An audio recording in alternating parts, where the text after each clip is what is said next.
ఇంతకంటే కూడా భారత తన వ్యూహాత్మకమైన చర్యతో వేసిపడేస్తుంది. ఇలా 140 మంది ఉన్నారు. ఇంకొక పేరు చెప్పే ప్రయత్నం చేస్తారు. అంతకన్నా ముందు ఎతగాడి అంత్యక్రియలు కూడా ఎవరెవరు హాజరయ్యారో తెలుసా? సైనిక లాంఛనాలతో వీళ్ళందరూ కూడా అక్కడ ప్రభుత్వం అంత్యక్రియలు నిర్వహించడం జరిగింది. ఈ అంత్యక్రియలకి సైనిక లాంఛనాలకి ఆ దేశ ఉన్నత స్థాయి అధికారులు హాజరవ్వడం పాకిస్తాన్ ఏ స్థాయిలో ఉగ్రవాదులకు సహకరిస్తోందో, ఉగ్రవాదానికి ఓతువిస్తోందో, ఉగ్రవాదులకు ఏ స్థాయిలో వాళ్ళకి సపోర్ట్ ఇస్తుందో, స్పాన్సర్ చేస్తుందో క్లియర్ కట్గా అర్థమవుతోంది. ఇక్కడ మరి ముఖ్యంగా ఆర్మీ సీనియర్ అధికారులు ఇక్కడ వాళ్ళు సైనిక లాంఛనాలతో అంత్యక్రియలకు జరిగిన ప్రాంతానికి చేరుకున్నారు. వాళ్ళు కూడా ఆ అంత్యక్రియలకు పాల్గొన్నారు. దాంతోపాటు ఫైసలాబాద్ డిప్యూటీ కమిషనర్ కూడా వెళ్ళాడంటే అర్థం చేసుకోవచ్చు. ఆ తర్వాత మహమ్మద్ హసన్ ఖాన్, ఇతగాడు కూడా జైషే మహమ్మద్కి చెందిన వ్యక్తి. Mufti Asghar Khan Kashmiri, Jaishe operation commander, Pakistan occupied కాశ్మీర్లోని జైషే మహమ్మద్కి సంబంధించి ఆపరేషన్ కమాండర్ ముఫ్తీ అస్గర్ ఖాన్ కశ్మీరీ ఈ వ్యక్తికి చెందిన కుటుంబీకుడు అండం కదా, రక్త సంబంధం. స్వయాన కొడుకు. ఇతగాన్ని కూడా లేపడేసింది భారత్.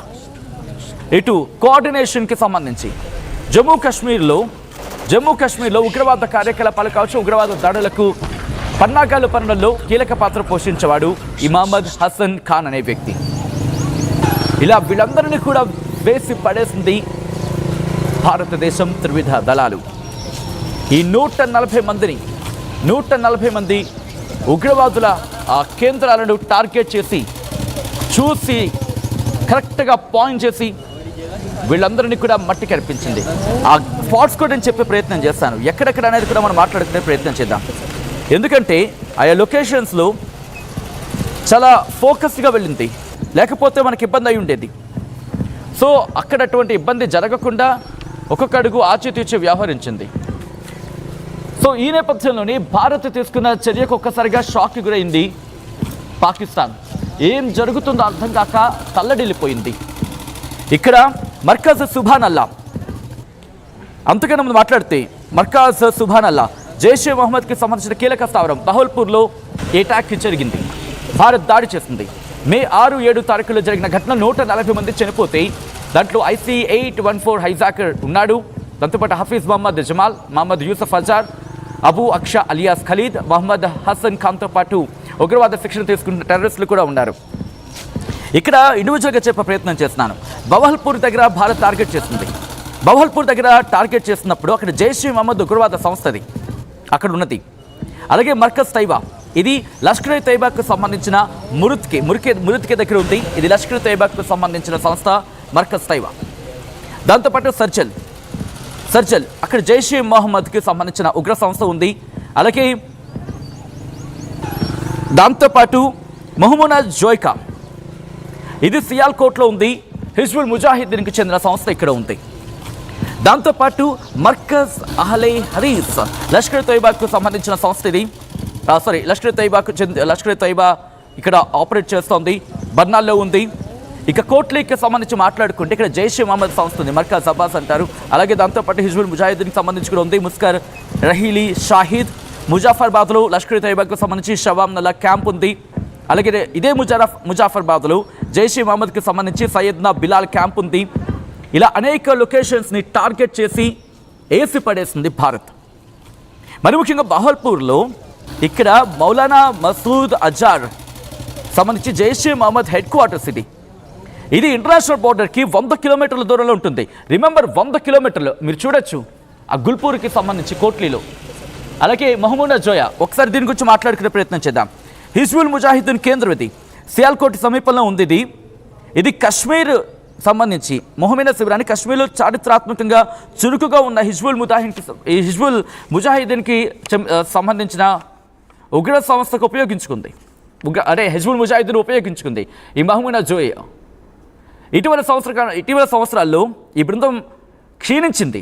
అయినా బోర్డర్ మీదుగా మరికొన్ని నెట్వర్క్స్ని ఉపయోగించుకొని ముందుకు వెళ్తుంది. కోట్లీకి సంబంధించి మాట్లాడుకునే ప్రయత్నం చేస్తే కోట్లీలో గుర్పూర్, ఇక్కడ కోట్లలో రెండు ఉన్నాయి. జైష్ ఈ మహమ్మద్కి సంబంధించిన ఉగ్రవాద సంస్థ ఉంది, హిజ్బుల్ ముజాహిదీన్కి సంబంధించిన సంస్థ రెండు ఉన్నాయి కోట్లీకి. ఇది ఎంత డిస్టెన్స్లో ఉందో తెలుసా? లైన్ ఆఫ్ కంట్రోల్కి 13 కిలోమీటర్ల దూరం ఉంది. 13 కిలోమీటర్ల దూరం ఉంది. ఇక్కడ లష్కరే తైబాకు సంబంధించి ఫిదాయిన్ గ్రూప్ ఉంటుంది. ఇక్కడ ఏం చేస్తారో తెలుసా? ఏకంగా 15 నుంచి 50 మంది ఉగ్రవాదులకు శిక్షణ ఇస్తారంట. ఇక్కడ ఎంత దుర్మార్గం, ఎంత దారుణం వీళ్ళు. దీంతో పాటు మాట్లాడుకుంటే 2023 ఏప్రిల్ 20న పూంచ్లో దాడి జరగడానికి కారణం వీళ్ళే. అలాగే జూన్ 24లో బస్సు యాత్రికులపై దాడి జరగడానికి కారణం వీళ్ళే ప్లానింగ్ చేశారు. ఆ గుల్పూర్కి సంబంధించిన దానికి చూపించే కదా రిక్వెస్ట్ ఒక్కసారి చూపించే ప్రయత్నం చేయండి. ఎందుకంటే దాని గురించి కూడా మనం మాట్లాడుకోవాల్సిన అవసరం ఉంది. మనం కూడా దాని గురించి మాట్లాడతాం. ఇది మొహమ్మద్ జోయ్ గురించి చూసాం. దీని తర్వాత మనం గుల్పూర్ మనం చూడబోతున్నాం. ఇదిగో ఈ గుల్పూర్, ఇది ఎంత దారుణం తెలిసింది. ఎక్కడ మరి జస్ట్ లైన్ ఆఫ్ కంట్రోల్ నుంచి 30 కిలోమీటర్ల దూరంలో ఉంది. ఇది లష్కరే తైబాకు సంబంధించిన బేస్ క్యాంప్. రిమెంబర్, గుర్తుపెట్టుకోండి. ఎందుకంటే రేపు మీరు లేకపోతే మీ పిల్లలు లేకపోతే మీ అన్నయ్య లేకపోతే మీ కుటుంబీకులు ఎవరో ఒకరు రేపు బహుశా ఆర్మీలోకో నేవీలోకో లేకపోతే ఎయిర్ ఫోర్స్లోకి వెళ్ళారనుకుందాం.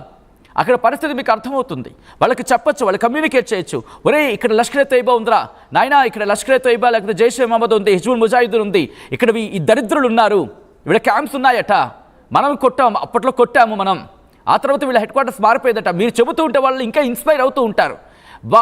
వాళ్ళు ఇన్స్పైర్ అయితే చాలు, మన పిల్లలకి మనం చెప్పగలిగితే చాలు, మన దేశ గొప్పదని చెప్పగలిగితే చాలు, వాళ్ళు ఇన్స్పైర్ అయితే చాలు. నిన్న ఒక మహిళ నాతో మాట్లాడిన సందర్భంలో, అన్న మీ మాటలు విన్న తర్వాత మా పిల్లాడు నన్ను క్వశ్చన్ అడిగాడు అన్నప్పుడు నాకు చాలా చాలా సంతోషం వేసింది. I'm very proud to say that word.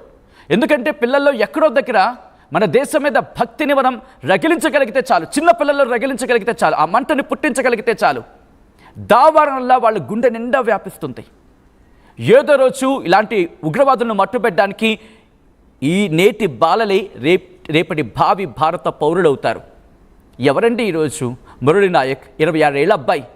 చిన్నప్పుడు వాళ్ళ అమ్మనాన్నలు ఎంత నూరు పోస్తుంటారో దేశభక్తి. ఈరోజు తను చనిపోయే సందర్భంలో తన ఒంటి మీద తన శరీరం మీద భారతీయ జెండా కప్పితే చాలు అని చెప్పాడట. చనిపోయిన తర్వాత ఏం జరుగుతుందో ఎవరికేం తెలుసు. బట్ అంత ప్రేమ నింపుకున్నాడు దేశభక్తిని. సో ఇలాంటి వాళ్ళకి ఇన్ఫర్మేషన్ పాస్ చేయండి, చిన్నపిల్లలకు చెప్పండి. నేను చెప్పే మాట బహుశా అర్థం కాకపోతే వాళ్ళకి అర్థమయ్యే భాషలో చెప్పండి, కానీ వాళ్ళకి అర్థం కావాలి. మన దేశం గురించి తెలియాలి. నా దేశం గొప్పతనం ఇది, నా దేశం చేసిన ధైర్యం ఇది, నా దేశం చేసిన సాహసం ఇది మీరు చూడొచ్చు. ప్రిసిషన్ అనే మాట వినిపిస్తుందా? ప్రిసిషన్ అంటే ఏం లేదండి. ఇప్పుడు నేనున్నాను, ఇదిగో ఇది సపోజ్ ఇది లొకేషన్ అనుకుందాం. ఈ లొకేషన్లో ఇలా రాకెట్ వచ్చింది, బహుశా ఈ రాకెట్ ఇలా వచ్చింది. ఈ రాకెట్ ఇక్కడే పడాలి అంటే ఇక్కడ ఉగ్రవాద సంస్థ ఇక్కడ పడాలి, ఇక్కడ పక్కన ఉన్న జనాల మీద పడకూడదు. ఇక్కడే పడ్డం, దీన్ని ప్రిసిషన్ అంటారు. పక్కన పడితే డైవర్షన్ అయిపోతుంది. సో యాక్యురసీతో పడేదాన్ని ప్రిసిషన్ అంటారు. ఈసారి మనం చేసిన దాడి కేవలం అది మీరు చూడండి, అంత మ్యాప్లో అన్ని ఇల్లు అన్నీ కనిపిస్తున్నాయి కదా, ఆ డాట్స్ నుంచి మీరు చూస్తే అక్కడ మనం టార్గెట్ చేసాం. గుల్పూర్ గురించి మాట్లాడుకుందాం. ఇంకా ఇది ఎల్ఓసికి 30 కిలోమీటర్ దూరంలో ఉంటుంది. లష్కరే తైబా బేస్ క్యాంప్ ఇక్కడ ఉంటుంది. దీంతో పాటు జమ్మూ కాశ్మీర్లోని రజౌరీ, పూంచ్ ప్రాంతాల్లో కార్యకలాపాల కోసం 2023-24లో గుల్పూర్ను పదే ఫార్వర్డ్ లాంచ్ ప్యాడ్గా ఉపయోగించేది అని చెప్పి భావించడం జరుగుతూ ఉంటుంది. ఇక్కడ భద్రతా బలగాల కాన్వాయ్లు ఉంటాయి. అలాగే దాంతోపాటు పౌరుల్ని టార్గెట్ చేసుకునేందుకు దాడులు చేసేందుకు ఉగ్రవాదులకు ఈ ప్రదేశం ఒక వేదిక ఉపయోగపడుతూ ఉంటుందంటూ కూడా చర్చ జరుగుతూ ఉంటుంది. ఇది గుల్పూర్ రజౌరీకి సంబంధించి కోట్లీలో ఉంటుంది. ఇలా అనేక చోట్ల ఈసారి మనం టార్గెట్ చేస్తాం. దీంట్లో మనం ఎవరెవరిని చంపామో, అఫ్కోర్స్ ఈ మాట అనడానికి కోసం కాస్త ఇబ్బంది అనిపించవచ్చు ఈ మాట వినడానికి, బట్ ముష్కర మూకను మట్టుపెట్టడంలో ఈ మాటను ఉపయోగించాం కాబట్టి తప్పలేదు. సో ఇలా అనేక చోట్ల అనేక మందిని మనం ఏరిపారేస్తాం. ఆ లిస్టు చూడండి. ఆ రోజు నేను రాసుకున్న లిస్ట్ ఇది. ఎందుకంటే ప్రతి ఒక్కరికి తెలియాలి ఇది. రేపటి మన సమాజానికి మనం అందించాల్సిన నిధి ఏదైనా ఉందంటే కనుక, ఎందుకంటే ఇలాంటి యుద్ధాలు వచ్చినప్పుడు మనం ఏదో మనది కాదు కదా, ఎక్కడో దూరంగా జరుగుతుంది కదా, కాదు. ఈరోజు మనం వెళ్ళి కాంట్రిబ్యూషన్ ఇవ్వగలిగితేనే మన దేశం ఈరోజు ఈ స్థాయిలో ఉంది. కాబట్టి ఇన్ఫర్మేషన్ని పంపించే ప్రయత్నం చేయండి. వాళ్ళకి అర్థం కాలేదు, ఎందుకంటే అందరికీ అన్నీ అర్థం కావాలని లేదు, బట్ అర్థం చేసుకుని అర్థమయ్యేలా చెప్పగలిగితే చాలు. సో ఈరోజు మనం మాట్లాడుకుంటున్నది మరీ ముఖ్యంగా ఈరోజు 140 మంది టెర్రరిస్ట్